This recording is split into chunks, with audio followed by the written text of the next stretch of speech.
because skin color was no longer a very good proxy, right? There was all of this sex happening between supposedly black and supposedly white populations, creating all of these light-skinned people. And so they said, okay, we need to build up our racial scientific ideas. It's not just about skin color, it's other stuff too. Yeah, it's about how much they eat. Black people are greedy and they tend to be fat. And we don't want ourselves to be like that because we're good, restrained, white Christians, right? So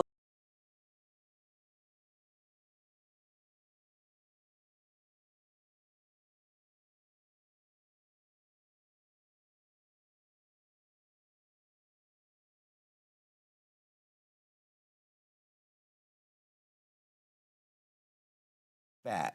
uh-oh. You write a book about that too in your book. Sort of. It's about fat phobia. Yeah, fat phobia, yeah. Yeah. You write, it sounds or seems, and I may be wrong, that you're blaming white people that black women are fat. Mm-mm. You said it had slavery, and that in the slavery days. What is happening? You said during slavery, the white people, and correct me if I'm calling you wrong, of course, because I don't have it in front of me right now. You said something like the white people made the black women fat. No, I didn't say that. The black women were already fat, and the white woman was not fat. No, I didn't say that either. And so they made the white skinny look beautiful, and fat black women look bad. That's not what happened at all. What are you saying with that? What I'm actually saying is that race scientists were trying to identify ways to keep race going because skin color was no longer a very good proxy, right? There was all of this sex happening between supposedly black and supposedly white populations, creating all of these light-skinned people. And so they said, okay, we need to build up our racial scientific ideas. It's not just about skin color, it's other stuff too. Yeah, it's about how much they eat. Black people are greedy and they tend to be fat. And we don't want ourselves to be like that because we're good, restrained, white Christians, right? So that just makes no fucking sense. I mean, it's just bullshit. That was really the genesis of the idea. Because for a very long time, as we can see in Renaissance art, there were plenty of voluptuous, fat, curvaceous, fleshy white women who were deemed the epitome of beauty. You look at the work of Peter Paul Rubens or Titian or Michelangelo. I mean, there's so many different artists who were drawing fleshy, beautiful white women. You can see that now if you go down to Alabama. Okay, they're still drawing them. You're going to see some fat white women down there too. They had a smorgasbord.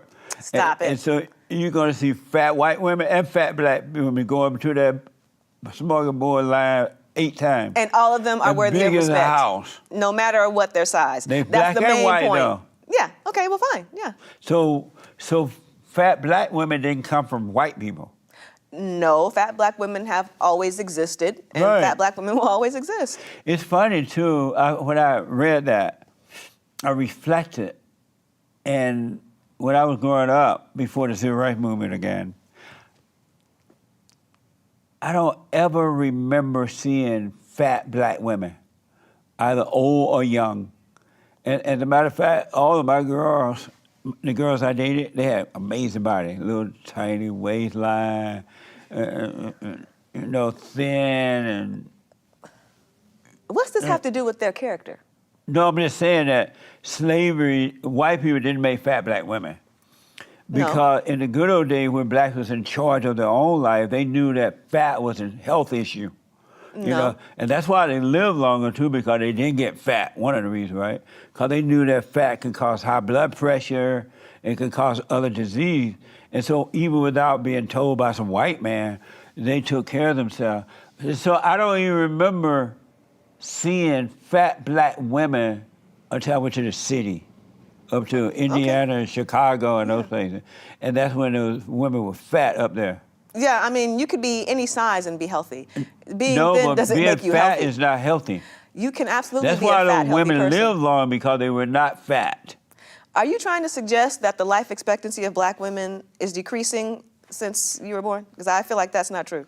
Yeah, and those fat ones, No, there's no evidence of that. They have, yes, they do. They have high blood pressure. No. They have heart attacks. No. They can't walk as fast. So And now, they stay hungry. a lot of this is based on folk medicine, and unfortunately, even the actual medical industry reproduces these ideas. This is false. The whole idea about obesity relies on something known as body mass index, or BMI, and this was invented by an astronomer.